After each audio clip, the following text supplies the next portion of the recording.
Hey everyone, welcome to another episode in the Just Ship It series. Today we're here with Jason Lengstorf.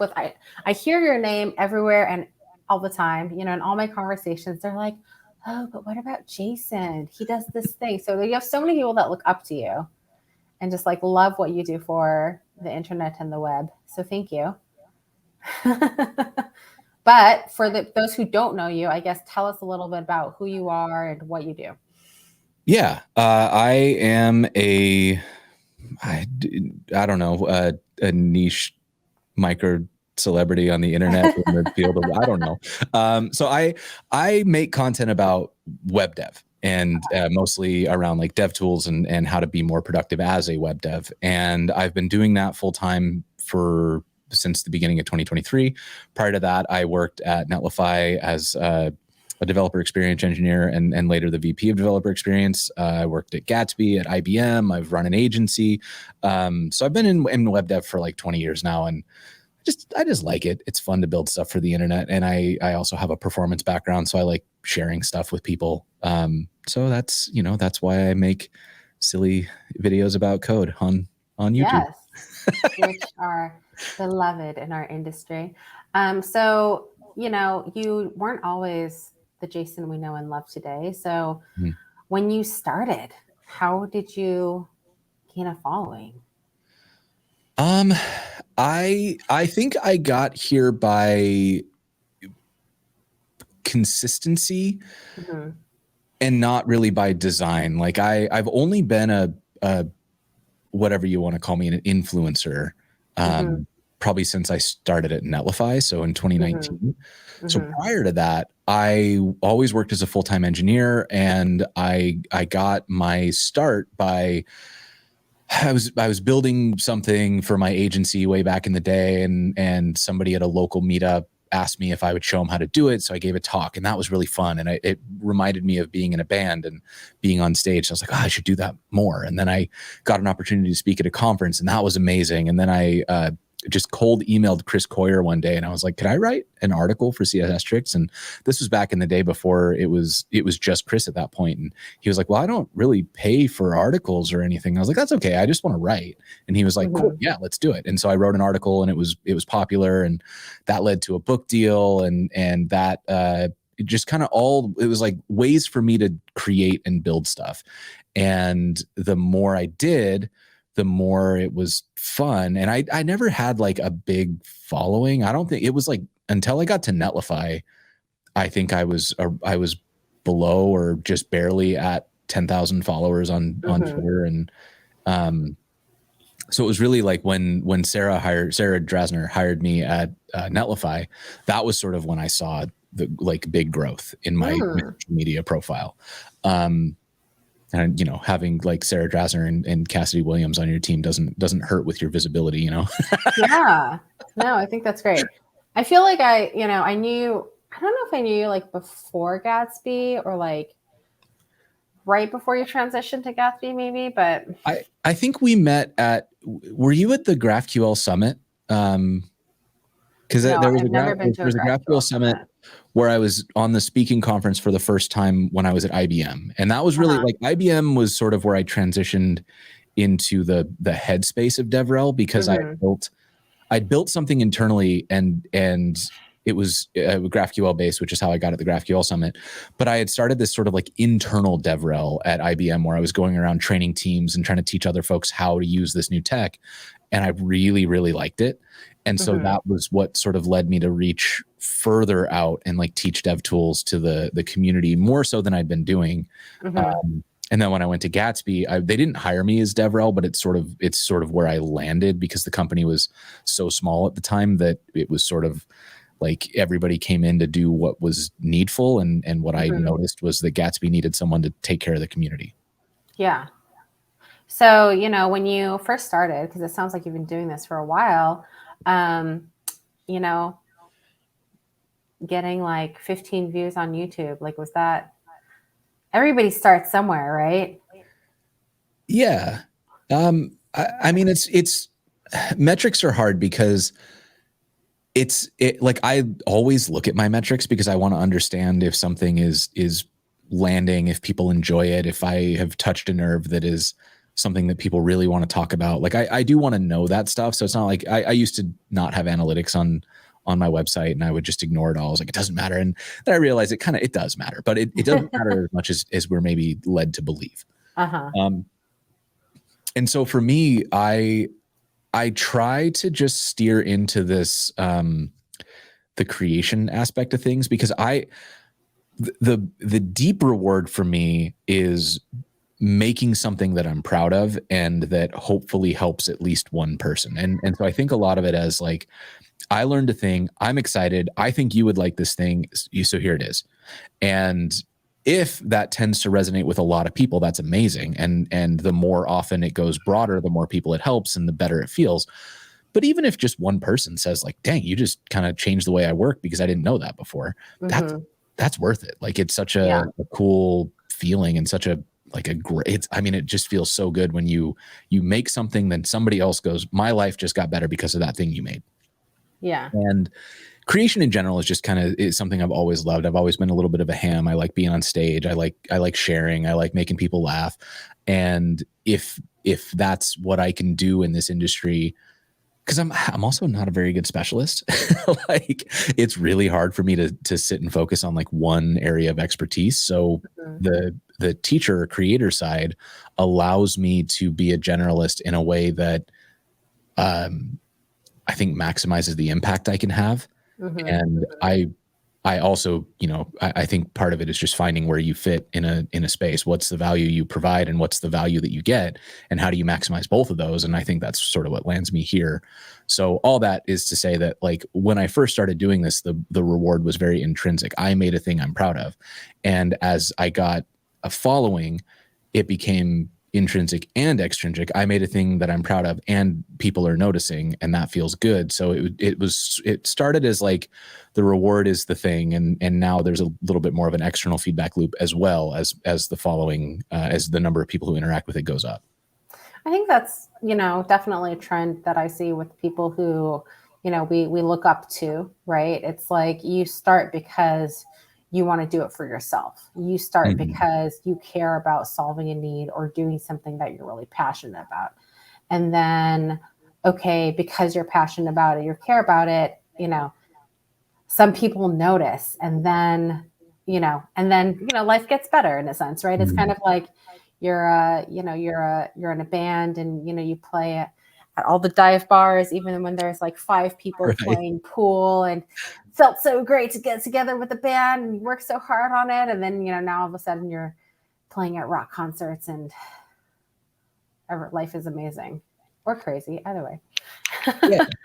Well, and it was all, I had prior experience of I came into tech from being in a band, and I had exactly that experience where we played tours all the time. And most of it was just dive bars with nobody there. The people who were there wanted to be at the bar. They definitely didn't want to watch us. And we grew that to where we got to play a Warped Tour one year, and we got to open for bands that people have heard of. And I was like, wow, this is great. Like, but we played because it was fun to play. Yeah. And eventually we got the rewards of like recognition and stuff, but we never like made it. But it was still worth it. And I think that's how I feel about creation, is like, even if I'm never, the multi-million follower YouTube account or the well-known Twitter, whoever that everybody can name in their JS survey top creators or whatever it is that people count as success in this industry, it doesn't matter, because I'm having so much fun doing this that I can't really imagine another way that I would do. I can't imagine another way for my career to be. Do you feel like the people who, because I think like, if people look at you, for example, and they say, I want to be like Jason, and they try to optimize for who Jason is because they want the fame, they want the money, they want the sponsorship. Like people, somebody, I can't remember who I was talking to. Oh, I was talking to Joel Hooks, and he was like, yeah, everybody says they want West Boss money. And like, that's really funny, right? The way you think about it. But can those people be successful? Because they're not starting from the same reason, right? Like the same passion. I mean, I am one of those people who will loudly proclaim that you don't need passion to be successful. I think the thing that's tricky when you're a public figure is if you aren't engaged with the thing you're talking about, I think it's really hard to be engaging. So I don't necessarily think that somebody would be doomed to failure if their motivation is I want to make Wes Boss money. Because I imagine Wes Boss, when he set out, was like, I want to make Wes Boss money, you know? Do you think so, though? I mean, I think so. I think We got people to interview want to make Wes a living next. doing this, right? I think that, you know, Well, you weren't. What about Jason Lengstorf money?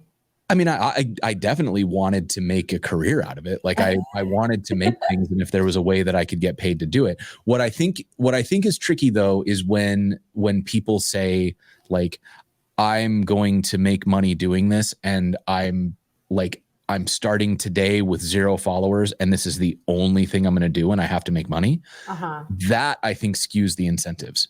And I think the thing that a lot of us forget when they look at somebody like me or Wes or Cassidy Williams or Kent C. Dodds or any of these folks who are out there making money as creators, that creator profile happened slowly as that person was working another job. Yes. Like all of us, I think everybody in that list, I think without exception, was a full-time engineer who was doing this on the side. And then we crossed a threshold where it was financially viable to take it full time. Or in certain cases, like Cassidy's a CTO now. This isn't her full-time job. She just makes stuff because she likes making stuff. I know that she makes good money creating as well, but like, it's not her full-time gig. Whereas like Wes and Kent and myself, we decided that the creation was worth focusing on as a full-time gig. And so we did that. And so I think, you know, if you're setting out to make a living doing creation, I think that's a perfectly reasonable thing to do. But if the only thing you care about is the money, and you're willing to kind of compromise on everything else as long as it results in dollar signs, it runs the risk of what I think a lot of people complain about when they talk about grifters is this idea of somebody is very clearly just trying to get you to give them $5. Like they made a thing, and the entire purpose of the thing is to ask you for $1 at the end of it. And I think that if you can smell that on somebody, it makes you less likely to trust them, and it makes it less likely that they have the ability to grow without spending money to grow. Like you need ad spend and stuff like that to push those types of courses. It's like not organic. So the whole thing just kind of costs more money, or is not as, it doesn't work. It's not as sticky, right?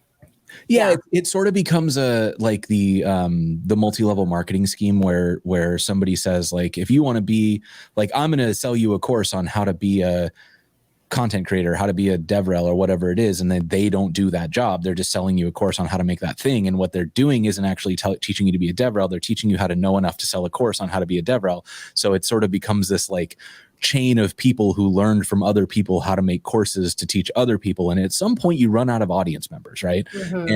And so I think that there really does have to be at the bottom of it, you need to have a point of view that you want to share. You can't just go out there and say, I want to be a personality that makes money, right? And I guess I can't even say that, because like reality TV has proven that you can just be a personality that makes money. But I think that's exceedingly rare. But if you look at people who create from a standpoint of it's something they care about, they really get a lot of intrinsic reward from creating things, and they stay consistent, it might not be their full-time job, but they're all making money doing it, and they're all respected for doing it as well. Like you can tick off a list of people who maybe they're not full-time creators, but like when you look at something that Marcy Sutton makes, nobody's thinking Marcy Sutton's a grifter. They're thinking Marcy Sutton cares a lot about accessibility. And if I'm looking for an authority to teach my team accessibility, I'm buying testing accessibility, right? And even folks who market their butts off, like Kent C. Dodds, nobody's looking at Kent like he's a grifter.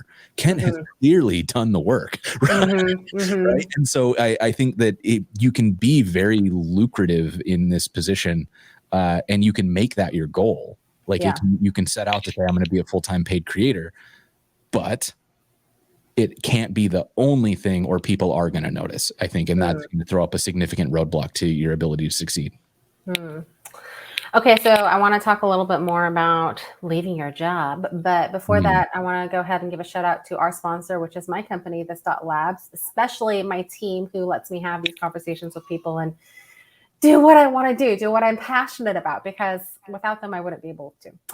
So this Labs, we're a 50% development consultancy. We get to work with really amazing companies like Stripe, Xero, Wikimedia, DocuSign, Twilio, and we really care about our clients, maybe sometimes a little bit too much, but we're really passionate about bridging the gap between business and technology, helping solve hard problems, helping modernize legacy systems. And so, yeah, if you want to work with us, you can check us out at thisdot.co. That's thisdot.co.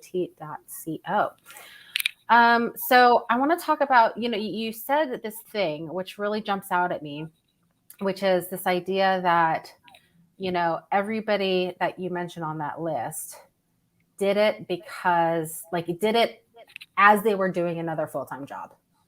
So when did you decide to make the leap to do this full-time? I made the leap once I'd figured out how to replace my full-time income. And that made me pretty slow to take the jump. Yeah. And I tried to make the jump once before and got talked out of it because I was actually planning on going full time. No, by Sarah Drasner. Okay. When Gatsby fell apart, I had decided I was going to go independent because I, learned what Jason was growing and I had, a good network and I just assumed I could make it work. And I didn't know a ton because I'd only been at Gatsby for, I don't know, 18 months or something. And I was pretty new to the high tech startup world. But I was like, I can make this work, right? It's going to work. And then Sarah called me and was like, come to Netlify. And I was like, I don't know if I want to work for another startup. And she gave me a really compelling list of reasons why it was worth it to go over to Netlify. And she was right. Like I worked on a team of really smart people that I could learn from. I had resources that I never would have had as an independent creator. I got to work on projects that were way beyond the scope of what I could have done on my own. And I also just learned a ton that I didn't know before that helps me now do significantly better work. But so when I was at Netlify, I started Learn with Jason at Gatsby, but I started it as an independently owned thing. Like it was my thing, but I also knew how to make it very valuable for Gatsby. And this is, I think, if I have one superpower, it's this. I leverage work everywhere. And I think a lot of people ask me, like, how do you stay so productive? I'm like, I feel so unproductive. I just repackage the work that I do a million different ways. So it seems like a lot is happening. Yeah. So it's all sleight of hand, But when I was at Gatsby, I was doing Learn with Jason and I knew that I wanted to Learn with Jason at Gatsby. I started Learning with Jason during the time I was employed at Gatsby, yes. Okay. So it wasn't, did you see immediate success with Learn with Jason? Or was it kind of like a, cool, I'm just doing this to do this because I want to teach people. And then you saw it explode at Gatsby?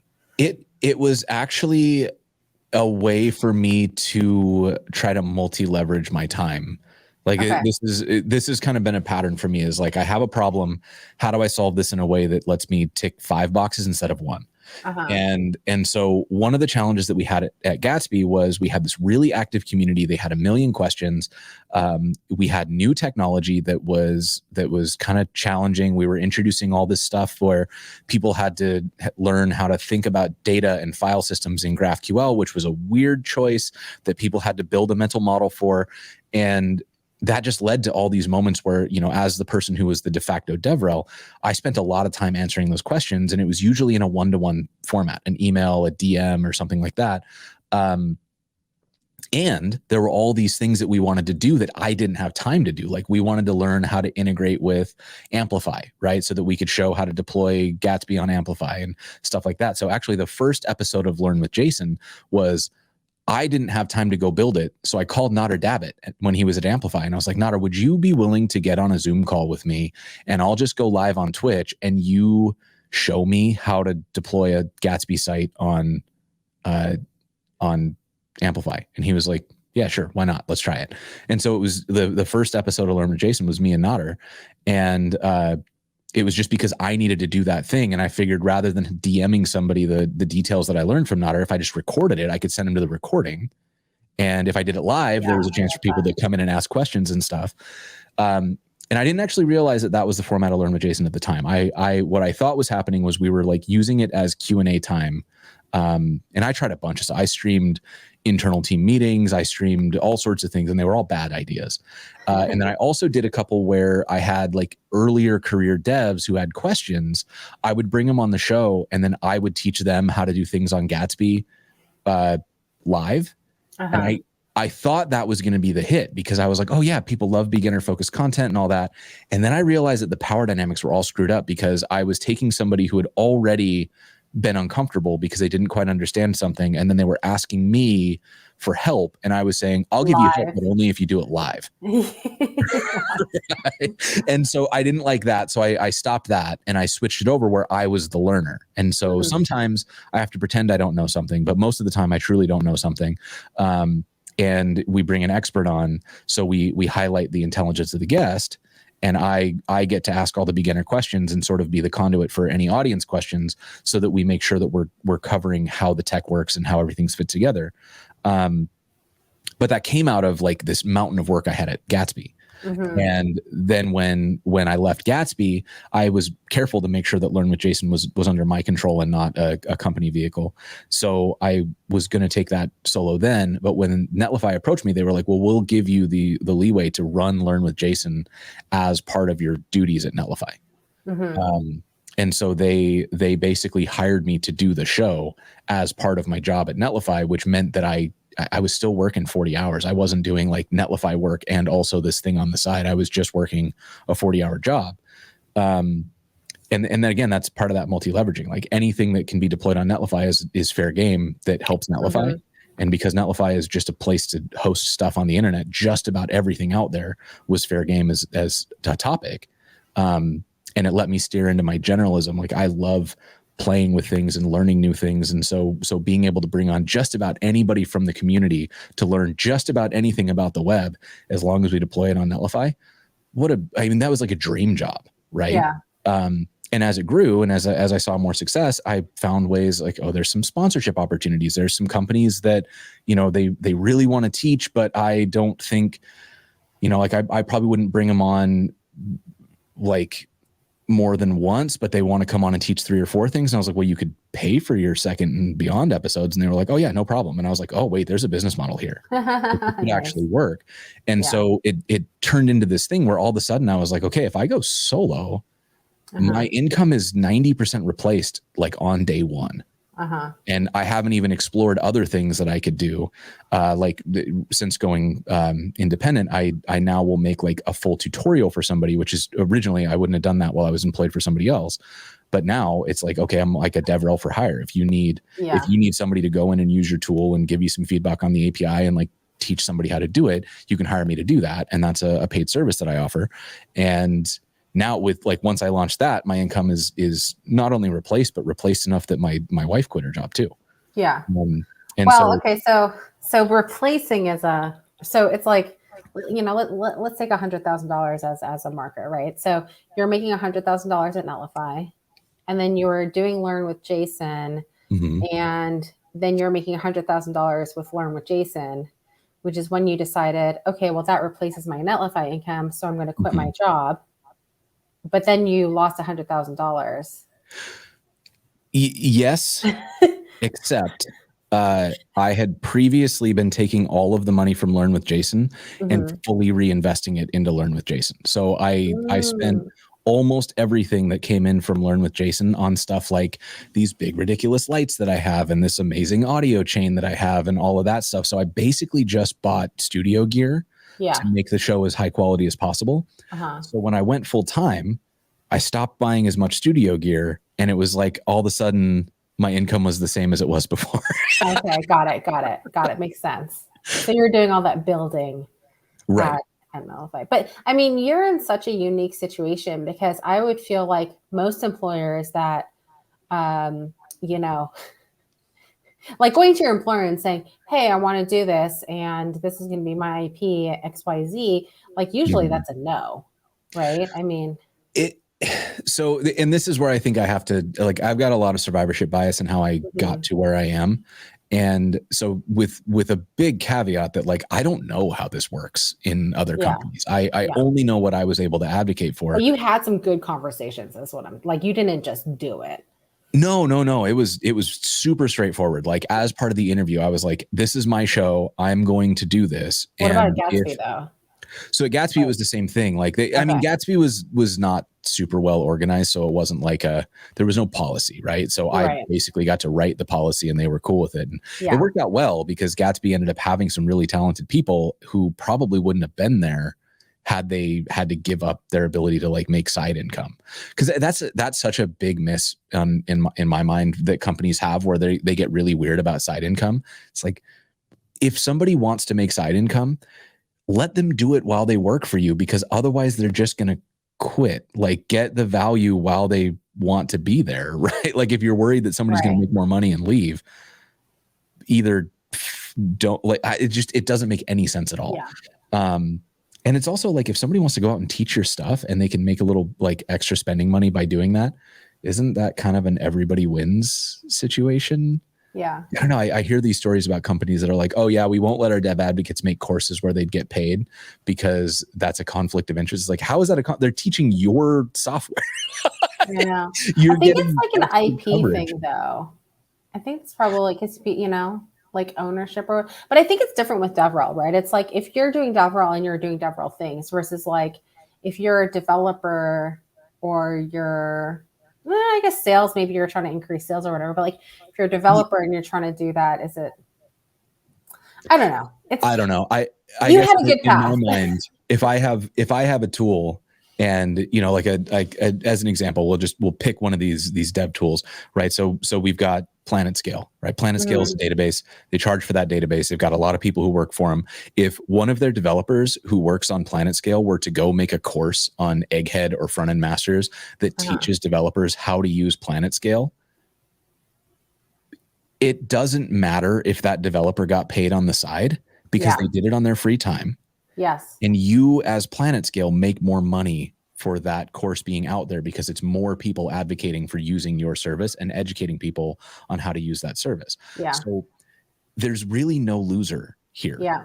Yeah. Right? The community wins because there's more educational content. The company wins because there's more advertising and more visibility. And the developer wins because they've got this new, like, side revenue stream that helps them, I don't know, pay for something nice for their family, or, like, afford childcare, whatever it is that they need to do. Right. So all of, like, the only, that to me makes complete sense. Yeah. And I think the only time, the argument that I hear is that companies are like, if you're not entirely dependent on us for your income, you might leave. Yeah. That's a crappy, if you really get reductive about what they're saying. Yeah. Yeah.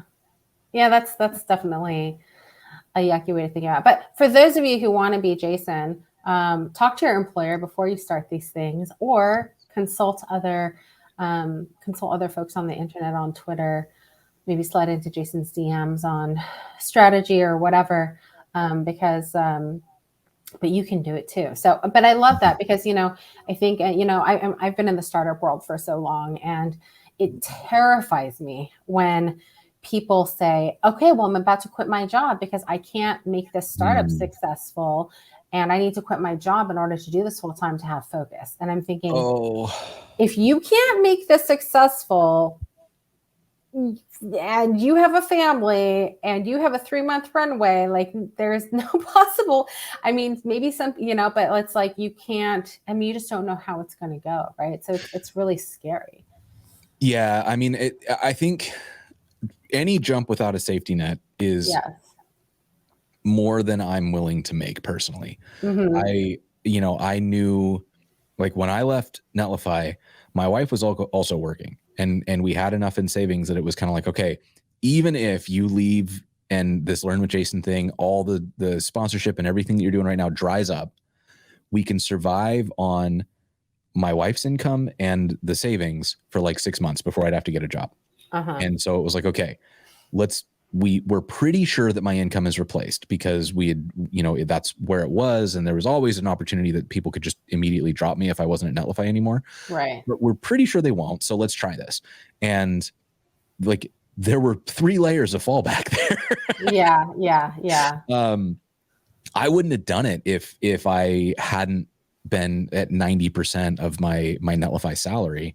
I wouldn't have done it if Marissa hadn't been working. I wouldn't have done it if we hadn't had savings, because it was just like that sort of disruption. If you try and it misses, it takes years to climb out of that. Like $30,000 in debt because you miscalculated is not like an easy thing to climb back from. I mean, I know I did it. That was in my early 20s. I racked up a bunch of debt trying to start several things that I didn't have the money or plan for.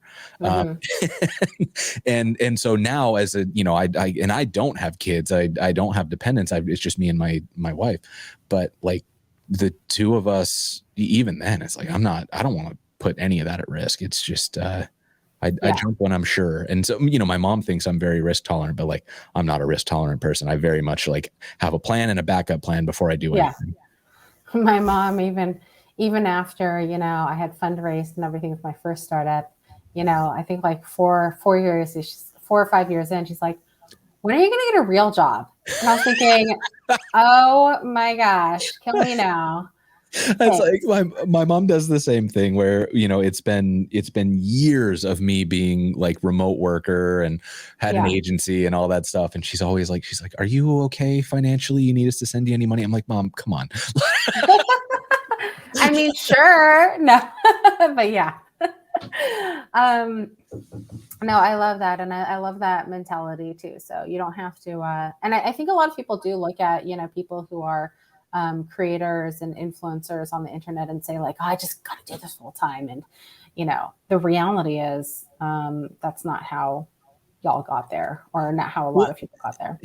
And I think the thing that's really challenging about all this stuff, right, is that what it sounds like I'm saying, and what I am saying is it's not something that you can just like do. You have to have this like basis of support that allows you to do it. And this is a really big tragedy of capitalism, is that you can't just like decide you're going to be an artist and then go be an artist unless somebody is there to support you, right? And so going full-time as a creator is effectively saying, I'm going to be an artist. And if you don't have the support system there to finance you as an artist, you have to have a functioning plan to make money as an artist before you go full-time on it. And so that means that you will need to have that second job that actually pays the bills, or you have to have a partner that's willing to support you and pay the bills, or you have to have a family that'll pay the bills, or whatever it is, right? But the bills are going to keep coming. And so if you throw yourself into this without a plan or without a support system, you are likely going to find yourself so stressed by paying bills that you won't have time to be creative. And I think that's the and it kills the whole thing. It like, right. And the motivations change, and like if the content you create changes for different reasons. Yeah. And, you know, like if you think you're like trying to do it on the side of while you're working a full-time job, like if you think that is stressful, like wait until not doing the creation means that you literally don't get to eat next month. Like it's like the stress levels are very, very different. And so that also kind of sucks, because it does mean that you almost have to either find a way to do it like I did it, where you make it part of your day job. And that is, I'm very kind of blown away by how fortunate I was that I was able to set things up that way. And I know that that's probably not a super repeatable pattern. I know it's repeatable because I've seen several people do it, but I don't know how easy it is to set up. But it probably means working a little bit of nights and weekends. And then that gets into a little bit of like are we advertising like hustle culture, grind set stuff? Like, no. But you kind of do what you got to do. You're optimizing for, right? Yep. And like, if you want to have a business that is yours and that you're like fully in control of, you do kind of have to put that work in and you know, set a deadline on it and set some ground rules. But yeah, you kind of might have to sacrifice a little bit of social life or other hobbies so that you can set this thing up. And then, you know, you're doing that to buy yourself more time for hobbies and other things in the future. Yeah. But you're doing it for yourself too. I think that's the difference, right? I I think a lot of people talk about burnout and things like that when they're like, oh, I'm doing it for somebody else. What's the point? I'm only getting paid so much. But yeah, I mean, I do think that, like, if you're getting paid for 40 hours a week, which is what a salary is, then don't work more than 40 hours a week. Like, that to me, that's kind of a no brainer. And if a company expects you to do more than that, like, cool, start paying overtime. But when you're doing it for yourself, like I have burned out working for myself. The worst burnout of my career was working for myself. But I also know that some of the things that I've built only worked because I was willing to sort of say, okay, I am not willing to compromise on like my relationship with my partner. I'm not willing to like lose touch with this close circle of friends in my family, but I am willing to compromise on not going to every social event. I am willing to compromise on not taking vacations or not doing these things that I would normally do because I'm going to dedicate that time toward making this thing work. yeah, And that trade-off is a trade-off that made consciously is sort of how you make it's how you make that progress, because it's the same as your fitness. Like if you want to focus on fitness, you got to focus on fitness. It means trading off on things, right? Like you got to put the time in, you got to put the work in. And if you want to build a business, you got to focus on the business. And that does mean making sacrifices and trade-offs, except if it goes to the point where you're sacrificing things like your health and all of your relationships, because don't build a business if the rest of your life is destroyed and you've got nothing to like celebrate the success of the business for. Yes. I definitely feel that.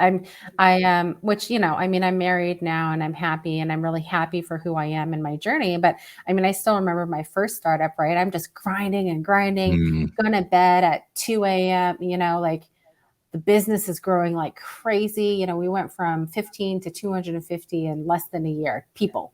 And so it was wild, when we finally started seeing that growth.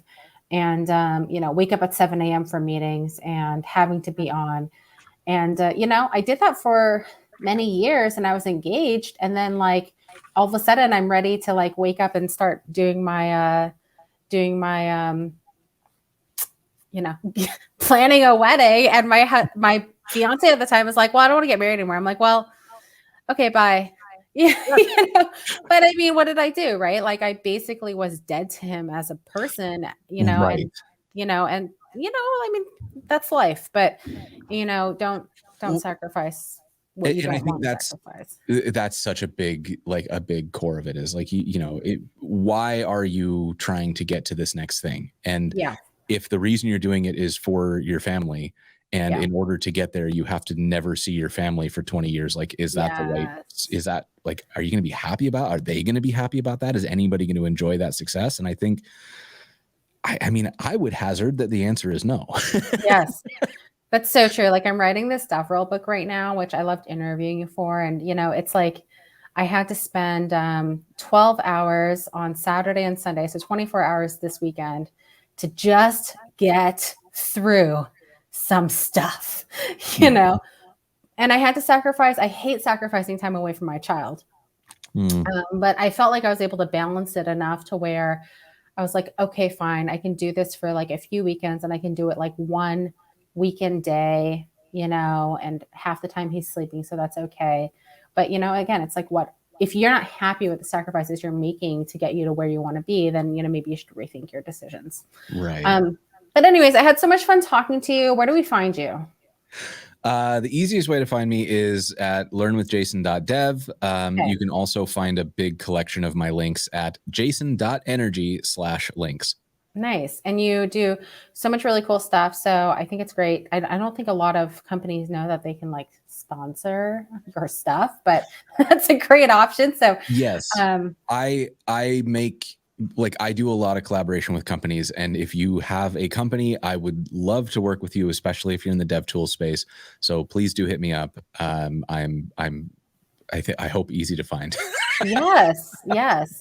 And shout out again to my team, this Labs. Again, we have a team of about 50 engineers, and we just love helping people. So whether that's like building sustainable architecture or you're seeking expert guidance in something, we're really passionate about helping generally. So you can check us out, thisdot.co, that's THISDOT.co, or you can find me on Twitter at Lady Elite too. I'm always happy to hang out and chat, and we'll see you all next time. Thanks a lot, Jason.